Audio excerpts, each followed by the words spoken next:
Thank you all so much. As you see, our panel is getting smaller. Our members, just as the representative, they have to get back as well. So the ranking member and I were going to conduct this last panel. So we thank our members who were here, and we have been looking forward to your testimony. Oliver OJ is what they call you, Semans Sr., co-executive director of 4 Directions.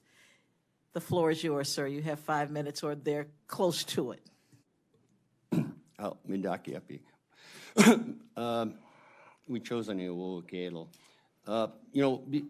before I start, I want to say my relatives, I wish you health and health. I want to acknowledge and recognize the people that are our ancestors from the Ocheti Shikoin that were here before us. I want to thank Standing Rock for our brothers and sisters for bringing us. It wasn't that long ago that we were sitting here talking to the tribal council about the law that was created. Before we go, I also want to recognize, and I think this is important, the media such as the New York Times, Washington Post, Time Magazine, Think Progress, MSNBC, NBC, ABC, CBS, Rachel Maddow, Joy Reid, Al Sharpton, BuzzFeed, local news media, and the Center for Public Integrity, because without them, I don't think we'd have this hearing. I mean, they were able to get our voice out there to say, hey, we have a problem here, and we need to deal with it. I and my wife, who is a co-director of 4 Directions, we live on the Rosewood Sioux Tribal Indian Reservation in South Dakota. I heard you mention earlier that South Dakota has more litigation probably than any other state. We were basically responsible for that. We have filed under Section 2 voter denial cases in South Dakota twice. We learned, as we went along, litigation is not the way to go, but sometimes that's the only avenue you have. In South Dakota, after filing litigation under Section 2, basically we asked the state of South Dakota to establish satellite offices on the Indian reservations in South Dakota.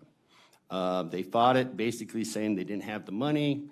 After they spent a bunch of money in federal court, they decided that, yes, they do have the money. And I can tell you that any county or any state that says they don't have the funds to open up a satellite office on reservations throughout the United States, everyone that we've sued so far, once they've done it, they have not filed bankruptcy. So we know they'll be safe once this is done.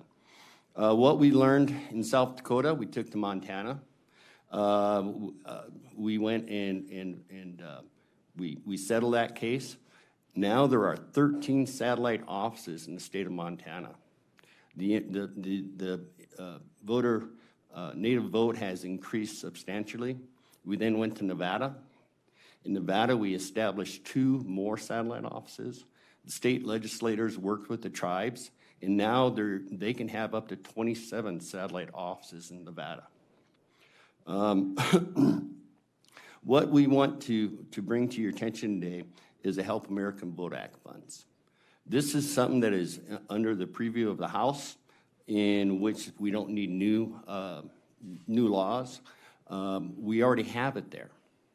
And what we would like the House to consider is opening up HAVA funds, specifically identifying tribes throughout the United States, which would be able to, the states would utilize those HAVA funds to establish satellite offices. I heard earlier about the how Senator Kramer was able to substantially beat Senator Heidkamp. I and other organizations here were part of the historic voter turnout in North Dakota in a midterm election. But I also want to tell you how I think he might have won by substantial numbers.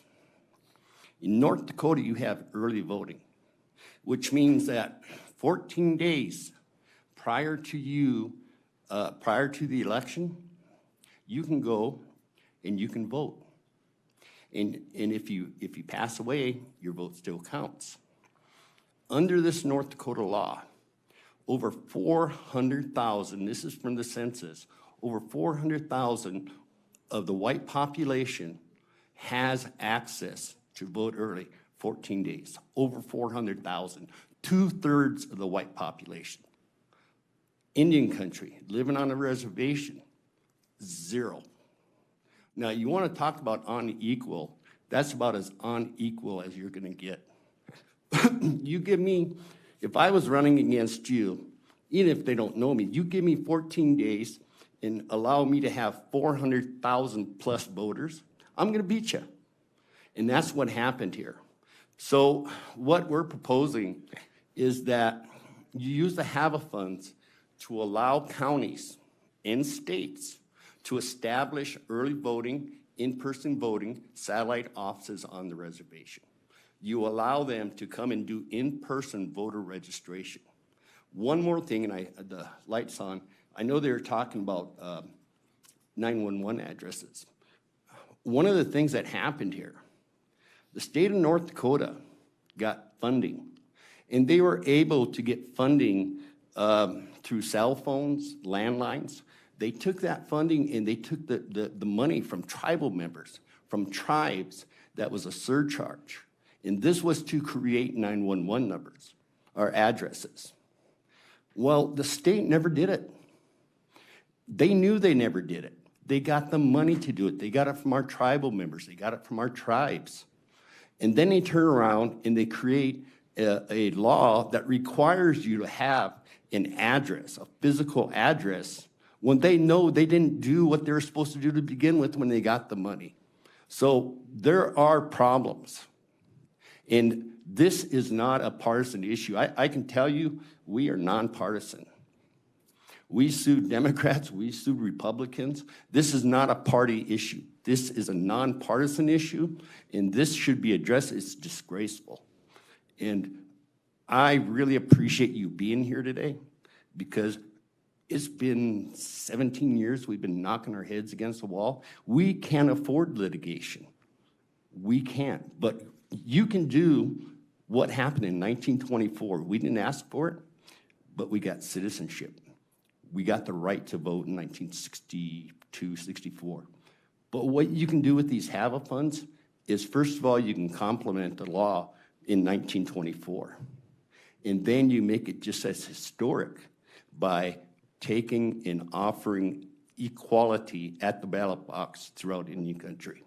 And in closing, what I'd like to say is, I'm glad you came to Standing Rock, to rock equality. Thank you. Thank you very, very much. And I see your hat, your Navy hat. Thank you so much, sir, for your service. Mr. Davis. Sir, thank you for your testimony. I appreciate your interest in HAVA and the Election Assistance Commission. That is under our committee's jurisdiction. You know, this is an opportunity for us to learn, to listen. You mentioned HAVA funds would be preferable to help establish more early voting sites. Are there, in Sioux County, for example, how many early voting sites are there? Because I'm just trying to compare to my home state. 0. So 0 early voting locations? Well, in Sioux County, Sioux County is the only county that has a reservation directly on it. And there's not even at the courthouse, county courthouse? That's what I was getting at. They do have in-person absentee voting. Now, there's a big difference there. And matter of fact, as an example, in 2018, we had a Native lady go there and ask to vote early because other counties had early voting. And they told her, no, you can't, because we don't have early voting. So we asked her to ask for in-person absentee voting, and they said, sure, you can do it right now. Here, take it home. So we said, can she do it right here? And well, yeah. So there is in-person absentee voting, but there is not absentee or early voting. Early voting, okay. So there's not a standard statewide? What they did is they allowed the counties, and this is what's kind of confusing, not confusing, I guess it's upsetting, is that the states turn around and give the counties the authority to create early voting or not early voting. And what is disturbing is that these counties where Indian country is located is a protected class. And so by them saying it's a county's fault because they never asked, does not excuse the state under its responsibility as being the Secretary of State, being the chief election official, to require our request that those early voting be allowed for tribes. Have you personally talked to the Secretary of State about your concerns? I gave you, yes, back in October. Now, and then there's a 36-day law that South Dakota or North Dakota did that said you have to make this request prior to 36 days here and there. Well, when we got involved in this, the 36 days passed. But we did send him a letter asking for early voting. He basically said that it's not his responsibility, it's the county's. What? So on Sunday, I sent him another letter requesting the same thing and asking him if he was in compliance with the requirements of the Help American Vote Act. He replied that yes, he is, but the counties, again, are the ones responsible to establish these offices, which is not correct because he is the chief election officer. And so I don't feel under Section 2 of the Voting Rights Act is actually being complied with the HAVA funds being used in North Dakota. Well, thank you. It's very interesting and something that we'll take back to our committee too. There's been a lot of discussion with previous panels about your local elected leaders not coming to the tribal areas to listen to the concerns. Have your voting officials, your Secretary of State, other officials, statewide officials, have they come to the tribal areas to sit down? Have you participated in any of those meetings? I have a lot in South Dakota, but right now in North Dakota, the Secretary of State and me are just pen pals. So I have communicated our thoughts with them. We have talked to the tribes about, one of the things that I hope I can get clear is the state laws and how they write them. The tribes really don't have any knowledge of those laws. The tribal council and the tribal leaders aren't going to know that the most densely populated counties are given, hundreds and hundreds of thousands of people more opportunity to vote than the tribes. And I always say that sometimes covert is more deadly than overt. That North Dakota law was an overt action, but we rallied, and you push Sue's around, we push back, and we bring our numbers in. But what happens with the Covert Act? The Covert Act, when you don't know that hundreds of thousands of people have a better opportunity to vote, how do you fight that? So yes, we have sent letters to the Secretary of State. We're hoping that he responds and says, you know what, we want to meet with the tribes. We want to establish these satellite offices. We know you're a protected class, and we want to put this here. So I hope that answered your question. Sir, thank you very much for your testimony. Thank you for your service to our nation. And thank you for your communication with your election officials. I know the Secretary of State, in a conversation I had with him yesterday, mentioned times he's come here to listen to the concerns of the tribal areas, and I encouraged him to continue to do that. I appreciate the opportunity to meet you, and thanks again. Wokila. Thank you very much. And I'm really glad that you mentioned about an energy that comes around when someone is trying to take something from you or do something to you. It's just like in our testimony, there was a 19-year-old woman who said that she had not been involved politically at all, but she realized that someone was trying to take something from her. Yes, ma'am. And it created the energy to get her to go and vote. So I'm glad that you talked about that. And as well, I want to say that I'm from Cleveland, Ohio. I live in a county that has 1.5 million people. We have one early voting site. My sister may have voted for you. She lives in Cleveland. I hope so. We've got a pretty good-sized population, as a matter of fact. a Native American population in Ohio, in my area. But we have one early voting site for 1.5 million people. So it doesn't just happen here. It happens all over the country.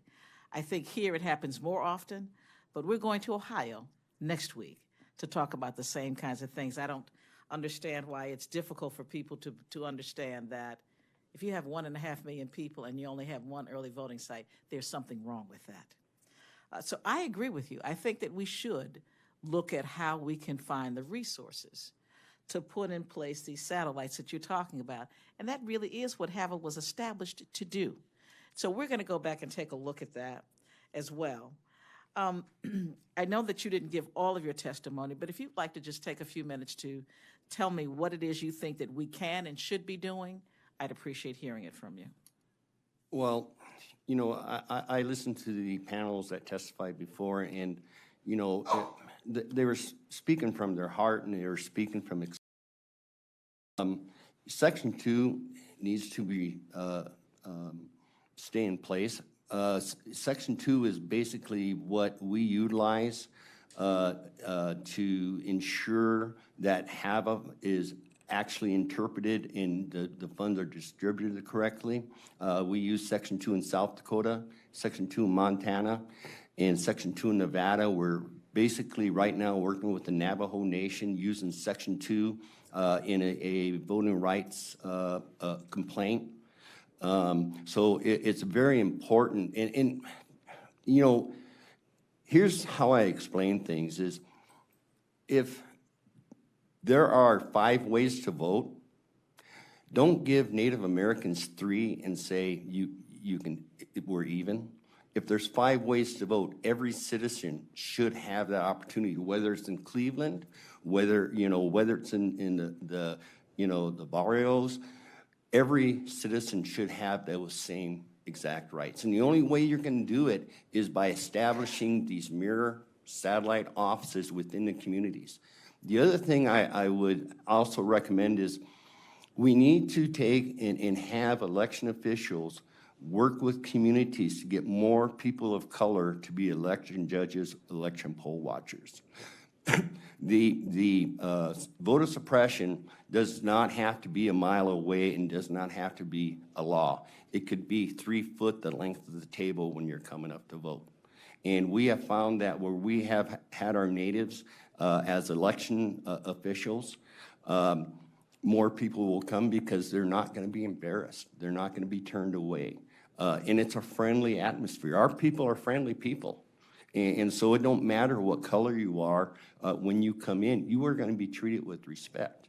And so that would be the take. And most importantly is, at least in Indian country, even directing $20 million, which is a drop in a bucket, in order to utilize to increase HAVA funds or at least identify HAVA funds to be used in states with large Native populations and work with the EAC so that they can get the message out, because it is in the HAVA law, but it's up to the interpretation of the Secretary of State that decides that, oh, no, this isn't really enhancing or bettering, voting rights. We're going to put it into buying machines. But if we can get EAC to issue, work with the House and issue a statement saying that this money can be utilized to help America Vote Act by establishing these type of in-person satellite offices, the only thing that's going to happen is the backbone of democracy is going to be given a brace because people are going to vote. Well, I thank you first for obviously your patriotism, your service to this nation, but I also appreciate your passion for the service of your people.